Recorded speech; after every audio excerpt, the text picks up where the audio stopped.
Hello, my name is Ryan York. This is the circuit I have created for the EC85L lab final.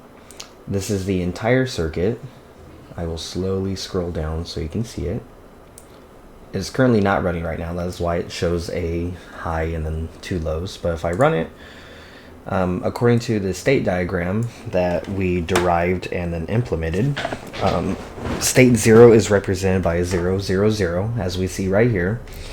For us to move forward, we can either apply a 1, which will bring us to state 3 when we clock, or we can apply a 0, which will bring us to state 1 when we clock. So if we go ahead and apply a 0 and then clock it, we will be at low, low, high, or 0, 0, 1, which is also state 1. And then in state 1, Z1 and Z2, no matter the input of X, as I'm changing up here, it doesn't change the input at all for Z1 and Z2, as they both remain off.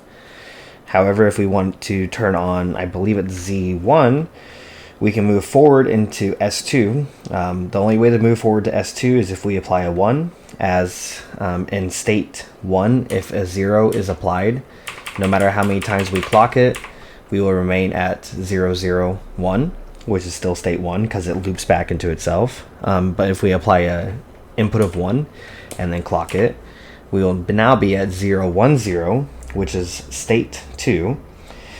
And in state 2, Z1 is activated with X being at 0, and right now it's at 1, so we're at no light, so the Z1 is off. But if we apply a 0, our Z1 is now lit up. And if we apply 1 again, it's off. And if we apply 0, it is on. To move forward to the next state, which can either be S3 or S4, which I'll go ahead and go to S4 since I know Z2 works in S4. To get to S4, we have to apply a input of 0 and then clock it. If we apply an input of 1 and clock it, we will go to S3. And then we could go to S4 from S3, but that's just a lot longer of a route, and I'm trying to keep the video short. So we will apply an input of 0, and then we will clock it. Now we are at 1, 0, 0, which is also known as S4. And in S4, we are... in S4 Z2, my bad. In S4 Z2 is lit up when X is 0, and then when X is 1, it turns off. We can go ahead and get into the triangle loop now, which is in the state diagram. To get to that, we have to have an input of 0 for X, and then we clock it. So now we are at S5, and S5 is represented by 1, 0, 1. And in 1, 0, 1, neither Z works, no matter the input we give it. To get to S6, we apply a 1 and then clock it. Now we're at 1, 1, 0. And then finally, to get to S7, we can apply a 0 and clock it.